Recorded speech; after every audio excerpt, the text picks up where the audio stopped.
So guys welcome to quick defence exam. और बहुत दिनों बाद मिल रहे हैं हम। आई थिंक 2 या 3 दिन का गैप हो गया था कुछ अर्जेंट काम की वजह से। सो गाइस इस वीडियो में मैं आपके साथ बात करने वाली हूँ कि बजट या इकोनॉमी सर्वे को पढ़ने से पहले ऐसी कौन सी चीज़ें हैं जो हमको पता होनी चाहिए। ठीक है, सपोज़ अभी तक आपने इकोनॉमिक्स कुछ नहीं पढ़ी है। ठीक है, मुझे कुछ मैसेजेस आए थे इकोनॉमिक्स पढ़ाने के लिए। ठीक है, डोंट वरी, अगर आप के मैसेजेस रीजनिंग के लिए थे तो मैं रीजनिंग भी कवर कराऊंगी। ठीक है, लेकिन क्योंकि आजकल बजट और इकोनॉमिक सर्वे काफ़ी चर्चाओं में है, तो बजट और इकोनॉमिक सर्वे पता होने के लिए, ठीक है, ज़्यादा से ज़्यादा अच्छे से समझ में आ जाए ऐसी कौन सी टर्म्स होती हैं जो हमको पता होनी चाहिए। ठीक है, सो इस वीडियो में मैं आपको वही टर्म्स के बारे में बताने वाली हूँ जो किसी भी इंसान को बजट पढ़ने से पहले पता होनी चाहिए। Okay, so without doing any delay let's start. Guys, पहला एक वर्ड होता है एनुअल फाइनेंशियल स्टेटमेंट। आप सब जानते होंगे कि जो बजट होता है उसको हम एनुअल फाइनेंशियल स्टेटमेंट भी बोलते हैं। ठीक है, जैसे बोलते हैं कि इस साल का एनुअल फाइनेंशियल स्टेटमेंट क्या होगा, 2021 का और 2022 का। ठीक है, ये सरकार के द्वारा प्रेजेंट किया जाता है, जिसमें सरकार अपने खर्चों के बारे में, ठीक है, और अपने मुनाफों के बारे में, उस साल में रहने वाले खर्चों और मुनाफों का एक अनुमान बताती है कि बजट निकालती है। ठीक है, और हमारा जो कॉन्स्टिट्यूशन है, संविधान है, उसका ये कहना है कि जो आर्टिकल 1112 के अकॉर्डिंग हमें एनुअल फाइनेंशियल स्टेटमेंट या फिर बजट निकालना ही होगा हर साल के लिए। ठीक है, एक चीज़ आपको बता दूं, जो बजट होता है वो आने वाले साल के लिए होता है, और जो इकोनॉमिक सर्वे होता है वो बीते हुए साल के लिए होता है कि बीते हुए साल में हमने क्या क्या करा, उसे हम बोलते हैं इकोनॉमिक सर्वे। ठीक है, लेकिन आगे आने वाले साल में हमारा अनुमानित खर्चा क्या रहेगा, हमारे रेवेन्यूज़, हमारे एक्सपेंडिचर क्या रहेंगे, उसे में हम बात करते हैं, बजट में हम उसकी बात करते हैं। ठीक है, तो जो एनुअल फाइनेंशियल स्टेटमेंट या जो हम बजट बोलते हैं वो क्या कहते हैं, वो सरकार के पूरे अनुमान बता देता है आगे आने वाले वित्तीय वर्ष के अकाउंट्स के बारे में कि जितने भी जा रहे बजट एस्टिमेट है। ठीक है, इसमें क्या होगा, इसमें आपके आने वाले जो भी फिस्कल ईयर होगा उसको जब बजट बना दिया जाएगा, जब पारित कर दिया जाएगा, तो वो पार्लियामेंट से सैंक्शन हो जाता है। ठीक है, बिना उसकी अप्रूवल के, बिना पार्लियामेंट के अप्रूवल के जो सरकार है वो कंसोलिडेटेड फंड ऑफ इंडिया में से रुपये नहीं निकाल सकती। कहने का मतलब यह है, जैसे आज 1 तारीख को बजट पारित हुआ, ठीक है, तो जब पार्लियामेंट में, संसद में उसको सैंक्शन हो गया, उसको अप्रूवल मिल गई, तभी भारत सरकार या तभी सरकार कंसोलिडेटेड फंड ऑफ इंडिया में से रुपये निकाल सकती है। ठीक है, सो आप ये वीडियो को पॉज करके आराम से पढ़ लीजिएगा। और गाइज, अगर आपको इस वीडियो की PDF चाहिए, ठीक है, तो मुझे कमेंट सेक्शन में लिख दीजिए यस आई वांट। अगर मिनिमम 30 कमेंट्स होंगे जिसमें ऐसा लिखा होगा यस आई वांट, तो मैं आपको अपने टेलीग्राम चैनल पे ये इस वीडियो की PDF आपको दे दूँगी। ओके, अदरवाइज़ आप पॉज करके भी पढ़ सकते हैं।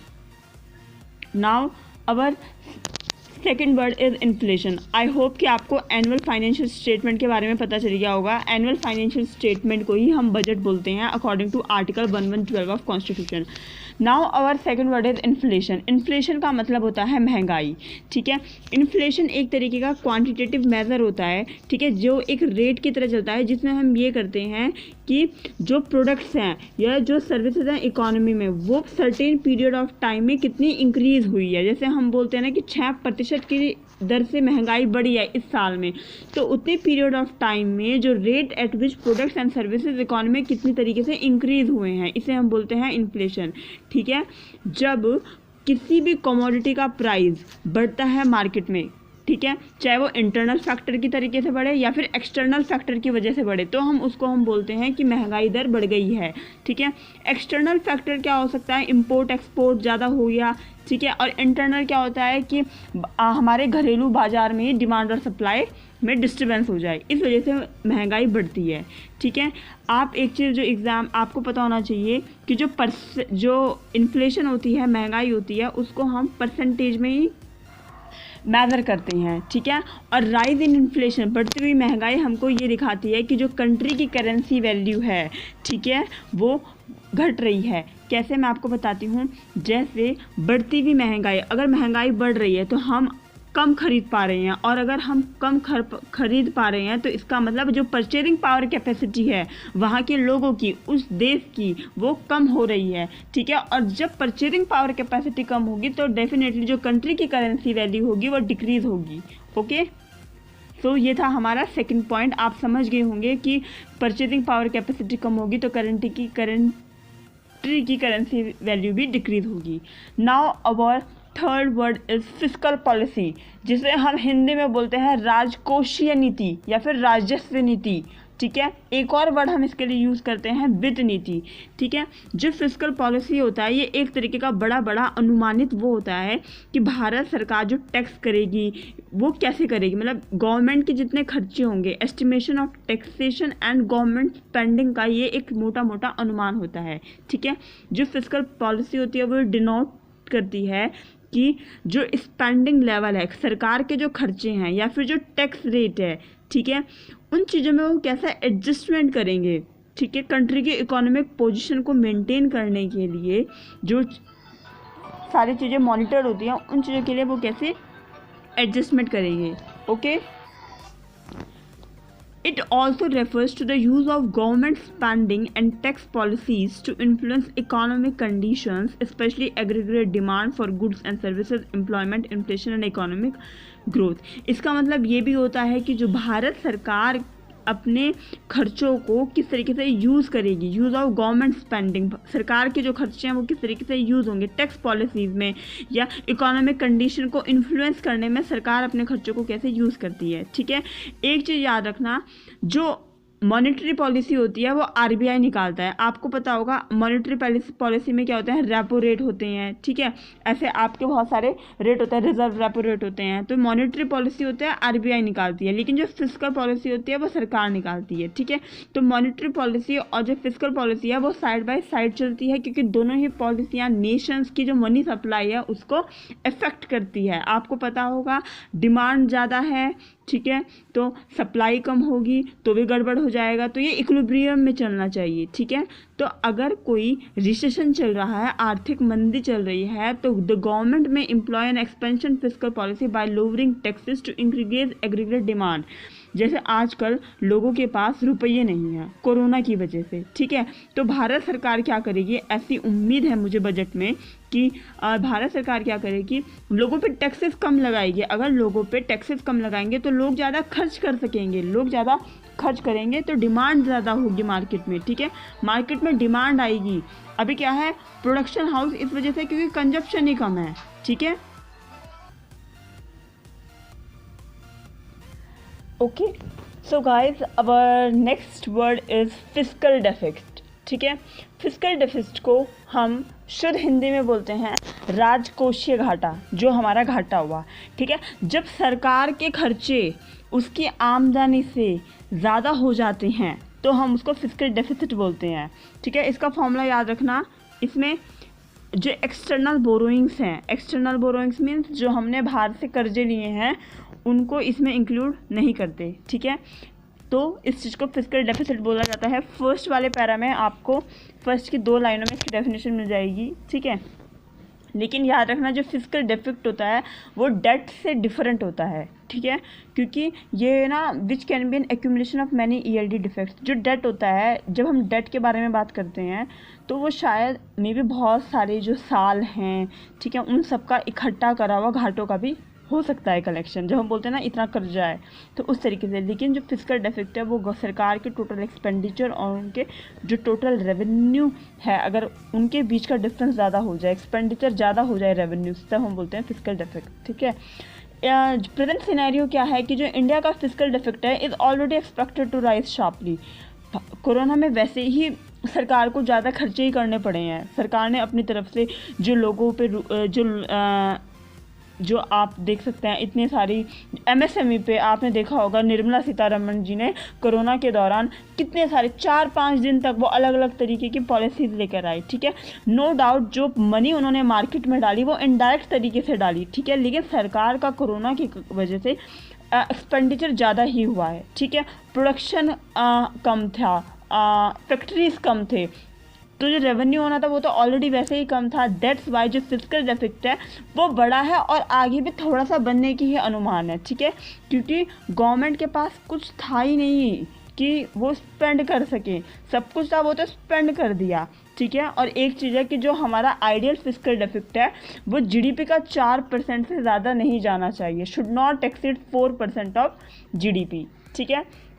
Now our next term is disinvestment. Sorry guys, यहाँ पे शायद थोड़ा मिस टाइप हो गया होगा, तो यहाँ पे डिसइन्वेस्टमेंट जिसे हम बोलते हैं विनिवेश करना, बहुत अच्छा था लास्ट के उसमें बजट में, बहुत अच्छा एग्जाम्पल होगा। सरकार ने बोला कि हम LIC का डिसइन्वेस्टमेंट कर रहे हैं। सरकार डिसइन्वेस्टमेंट करती क्यों है? सरकार डिसइन्वेस्टमेंट तब करती है जिससे कि वो अपने एग्जिस्टिंग एसेट को बेच दे। जब सरकार अपने एग्जिस्टिंग एसेट को बेचेगी तो सरकार के पास क्या आएगा? रुपीज़ आएंगे, ठीक है। इट मीन्स सरकार के पास अभी रुपीज़ कम है, तभी तो सरकार माना हमें रुपए चाहिए तो हम क्या करेंगे? अपना कोई एसेट बेच देंगे। सेम उसी तरीके से जब हम अपनी किसी चीज़ को बेच के रुपए लेते हैं उसे बोलते हैं हम disinvestment, in Hindi we called it as विनिवेश, ठीक है। और इन्वेस्टमेंट बोलते हैं जब हम अपने पैसे को लगा के कोई चीज़ खरीदते हैं जो हमें भविष्य में मुनाफा दे, ठीक है, उसे हम बोलते हैं इन्वेस्टमेंट, ठीक है। तो the government has been looking to disinvest many of its assets which have turned sour over the years. बिल्कुल सही कहा गया है, भारत सरकार ने अपने कुछ सालों में कुछ चीज़ें ऐसे डिसइन्वेस्ट करी हैं जो हमको मतलब खतरे की घंटी भी लगी, ठीक है। And the government is expected to make key announcement on disinvestment as it looks to close the fiscal deficit gap. सरकार डिसइन्वेस्टमेंट इस वजह से कर रही है क्योंकि वो अपने वित्तीय घाटों को कम दिखा सके।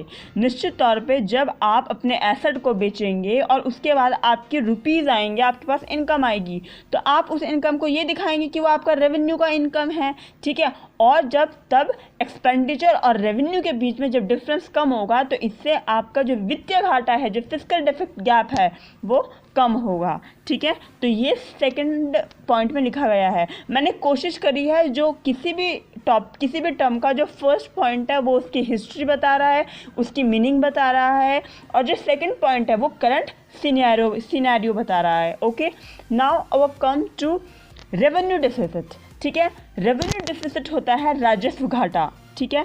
When the government's net income और revenue generation is less than the projected net income, a revenue deficit occurs, ठीक है। फिस्कल डेफिसिट तो आपको पता चल गया होगा, एक्सपेंडिचर ज़्यादा हो गया रेवेन्यू से।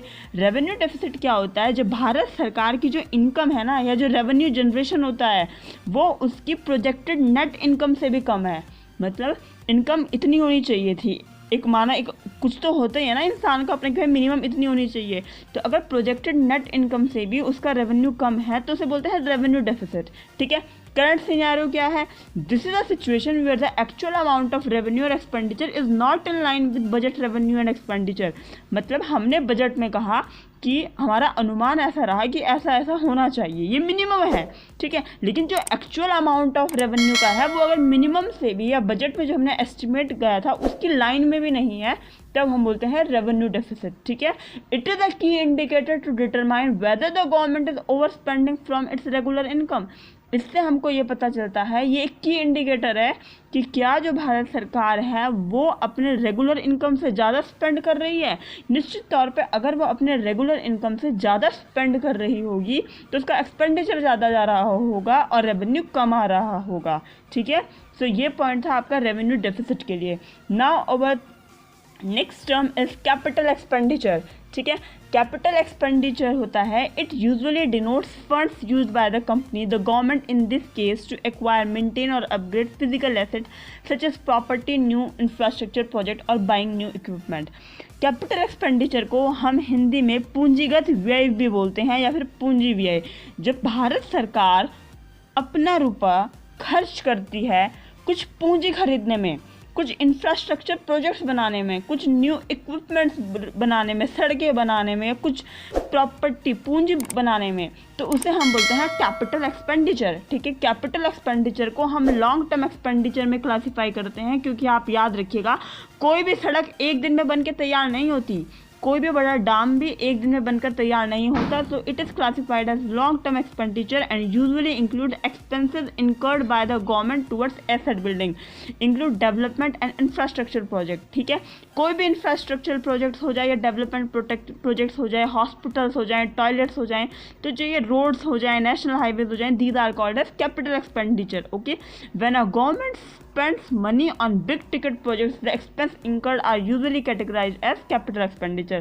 तो जब सरकार किन्हीं बड़े पूंजियों पर रुपए खर्च करती है तो उसे बोलते हैं कैपिटल एक्सपेंडिचर। ठीक है, now our next term is custom duty. Custom duty क्या होता है? कस्टम ड्यूटी होता है सीमा शुल्क। ठीक है, जैसे आप सुनते होंगे custom duty is a levy charge on when certain goods are imported into exported out of the country. अगर माना हम भारत में इंडोनेशिया से कोई सामान यहाँ ला रहे हैं, लास्ट ईयर का बहुत अच्छा केस है पाम ऑयल वाला।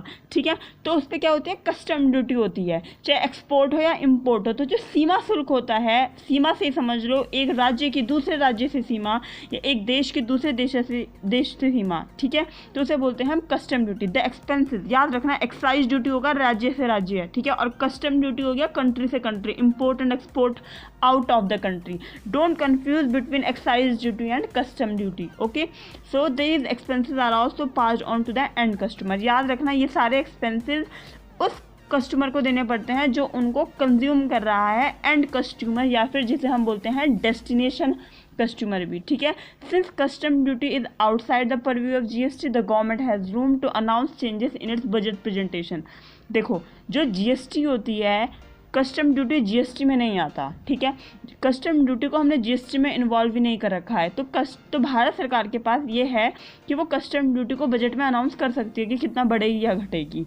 ठीक है, जो चीज़ें जीएसटी में होती है उसकी तो जीएसटी की कमेटी बताती है कि भाई इतने से इतनों पे इतने % का जीएसटी है, मतलब क्राइटेरिया है सभी चीज़ों के कि कितनी जीएसटी कितने रुपयों पे है। ठीक है, सो आई होप कि आपको कस्टम ड्यूटी पता चल गया होगा कि ये सीमा शुल्क होती है। Now our next term is direct tax. Direct tax होता है इनकम टैक्स। हमारी इनकम आई, पता चला कि हमारी इनकम इतने लाख से ज़्यादा है, तो जिस स्लैब में हम आते होंगे हमें उस स्लैब की वजह से इनकम टैक्स देना पड़ेगा। That is called income tax और direct tax. All tax included income tax और कॉर्पोरेट टैक्स, ये सारे डायरेक्ट टैक्स में होते हैं। ठीक है, नाउ इनडायरेक्ट टैक्स हो गया। इनडायरेक्ट टैक्स हो गया, हमने कुछ सामान लिया, ठीक है, मार्केट की तीली ली, हमने उसे पे करा, हमने डायरेक्ट टैक्स तो नहीं दिया, लेकिन वो इनडायरेक्टली हम उसमें टैक्स करके ही सब कुछ दे रहे हैं। Okay, now our next term is current account deficit, जिसे हम बोलते हैं चालू खाता घाटा या चालू वर्षीय घाटा।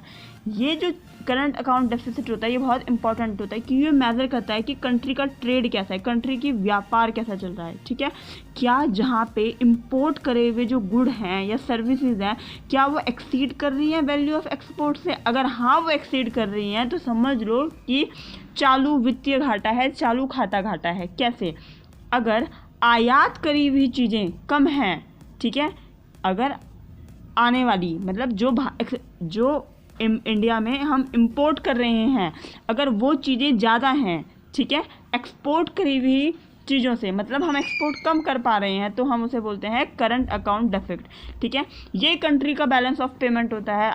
बैलेंस ऑफ पेमेंट क्या टॉपिक होता है उसे जब हम इकोनॉमी के बेसिक टर्म्स पढ़ेंगे तब समझेंगे, लेकिन बैलेंस ऑफ पेमेंट और करंट अकाउंट डेफिसिट एक दूसरे से बहुत ज़्यादा रिलेटेड रहते हैं। ठीक है, तो make sure to remember the point, when the country's import is more than the country's export, then the current account deficit will occur. Okay, अब next term is plan and non plan expenditure. कैसे होते हैं ये? देखो, आप सोचो कि भारत सरकार ने अपने जो बजट आया था पिछले साल का उसमें कुछ प्लान एक्सपेंडिचर कर रहे थे कि हम ऐसा ऐसा करेंगे, लेकिन सडनली मार्च के महीने में कोरोना आ गया। ठीक है, तो जो प्लानिंग थी वो बिगड़ गई। भारत सरकार को अपनी बहुत सारी जगहों पे, हॉस्पिटल्स में, वैक्सीन्स में, पीपीटी किट्स में, ग्लव्स में, मास्क में एक्सपेंडिचर करना पड़ा, तो वो प्लान तो नहीं था ना, पता नहीं था कि ऐसी सिचुएशन इतनी बिगड़ेगी या कुछ भी होगा।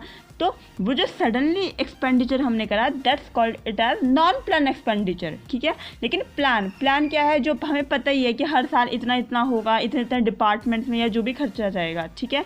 आपको ये सारी स्लाइड पढ़ा देती हूँ कि 2 कंपोनेंट्स होते हैं प्लान और नॉन प्लान एक्सपेंडिचर के। पता ही चल रहा है जो प्लान एक्सपेंडिचर होंगे उसमें बजट के एस्टिमेट होंगे और वो डिटरमाइन किए जा सकते हैं डिस्कशन से, स्टेक होल्डर्स, मिनिस्ट्री से, ठीक है। नॉन एक्सपेंडिचर क्या होते हैं, रेवेन्यू एक्सपेंडिचर होते हैं, ठीक है। दो it also included capital expenditure. देखो प्लान एक्सपेंडिचर में इन्होंने बात करी है हमारे एक्सपेंडिचर्स के बारे में, जो हम बजट में बता देते हैं कि अच्छा हमारा इतना इतना खर्चा आएगा। लेकिन नॉन प्लान एक्सपेंडिचर क्या होगी कि हमें पता ही नहीं कि रेवेन्यू यहाँ से कितना बढ़ पाएगा या नहीं बढ़ पाएगा, ठीक है। तो सरकार और उनके जो सरकार के अपने रुपयों पे जो इंटरेस्ट पेमेंट होता है, स्टैट्यूटरी ट्रांसफ़र होती हैं, या राज्य सरकारें या केंद्र शासित सरकारें, ठीक है, उनकी पेंशन, सैलरीज और गवर्नमेंट एम्प्लॉयज़। पता ही है सरकार को कि भाई पेंशन की जानी ही जानी है, सैलरी और गवर्नमेंट एम्प्लॉयज़ जाना ही जाना है, स्टेट और यूनियन टेरिटरीज़ के डिपार्टमेंट के रुपए खर्चे करने ही करने हैं। तो these are plan. Non plan क्या हो गया, गवर्नमेंट का बजटरी एक्सपेंसेस, सरकार ने बजट में कितने रुपए खर्च कर दिए, डेप्ट सर्विस, डिफेंस में कितना हो गया, सडनली राफेल भी चाहिए या कुछ अलग चीज़ें, एक्सपेंडिचर, ठीक है, इंटरेस्ट पेमेंट। तो ये सारी चीज़ें आपको नॉन प्लान कैटेगरी में मिल जाएंगी। Okay, now our next term is revenue surplus. Revenue surplus का मतलब होता है कि राजस्व अधिशेष। सरप्लस का मतलब होता है जब चीज़ कोई ज़्यादा हो जाए, जब रेवेन्यू ज़्यादा हो जाए और एक्सपेंडिचर कम हो जाए, जब हमारी इनकम ज़्यादा हो जाए और हमारे खर्चे कम हो जाए, तब उसे बोलते हैं रेवेन्यू सरप्लस। और रेवेन्यू सरप्लस रेवेन्यू डेफिसिट का अपोजिट होता है, ठीक है। तो ये वो सिचुएशन होती है जब हमको पता चल जाए कि जो हमारी इनकम है, जो हमारी रेवेन्यू जनरेशन है, वो ज़्यादा है हमारे प्रोजेक्टेड नेट इनकम से। हमने अनुमान करा था कि हमें इतने रुपए मिलेंगे, लेकिन हमको उससे ज़्यादा इनकम हुई इस साल, तो समझ लो हम मुनाफे में हैं, ठीक है। The actual revenue and expenditure is more than the budget estimate. ये लाइन काफ़ी अच्छी है। जो भी चीज़ें हम सरकारें बजट में बताती हैं, ठीक है, वो तो एक अनुमानित होता है, हमेशा एक्चुअल रेवेन्यू या फिर एक्चुअल एक्सपेंडिचर एस्टिमेशन से ज़्यादा ही होता है, ठीक है। सो गाइज, अगर आपने इकोनॉमिक्स कभी नहीं पढ़ी थी, आप ज़िंदगी में पहली बार किसी कॉम्पिटिटिव एग्ज़ाम की तैयारी करने जा रहे हो, ठीक है, और इकोनॉमिक्स निश्चित तौर पे आपको पढ़नी पड़ेगी। लेकिन इकोनॉमिक्स पढ़ने से पहले आपको बजट और इकोनॉमिक्स सर्वे पढ़ना बहुत ज़रूरी है, और वो आपको तभी समझ में आएगा जब आपको ये सारी चीज़ें समझ में आएंगी, ठीक है। ये ऐसा नहीं है पूरी इकोनॉमिक्स इन्हीं टर्म्स पे है, मैं ये नहीं कह रही, लेकिन हाँ ये वो नींव भी है कि अगर आपने इतना समझ लिया तो आप बहुत कुछ समझ पाएंगे, ठीक है। तो इकोनॉमिक्स में बहुत कुछ, इंश्योरेंस है, बैंक है, स्टॉक मार्केट है, ठीक है, सेंसेक्स है, निफ्टी, बहुत सारी टर्म्स होती हैं इकोनॉमिक्स में। बैलेंस ऑफ पेमेंट हो गया, इंटरनेशनल ट्रेड हो गया, गोल्ड हो गया, ठीक है, बहुत सारी चीज़ें होती हैं पढ़ने के लिए। लेकिन हाँ, ये आपके लिए एक शुरुआत है बजट और इकोनॉमिक्स सर्वे को अच्छे से पढ़ने के लिए, ठीक है। सो गाइस, अगर आपको इस वीडियो की पीडीएफ चाहिए तो मुझे कमेंट सेक्शन में ज़रूर लिखिएगा, yes I want the PDF. अगर मिनिमम 30 कमेंट्स भी होंगे तो मैं आपको अपने टेलीग्राम चैनल पे ये पीडीएफ दे दूँगी, ठीक है। So that's it for this video, never give up. And हमारी जो जीके और रीजनिंग की वीडियो हैं वो आपको मिलती रहेंगी। And the second one is, मैंने आपको कहा था कि जो जनवरी के इंपॉर्टेंट डेज़ हैं उनकी वीडियोज़ भी आपके पास जल्दी आने वाली है। Okay, so thanks for watching and never give up.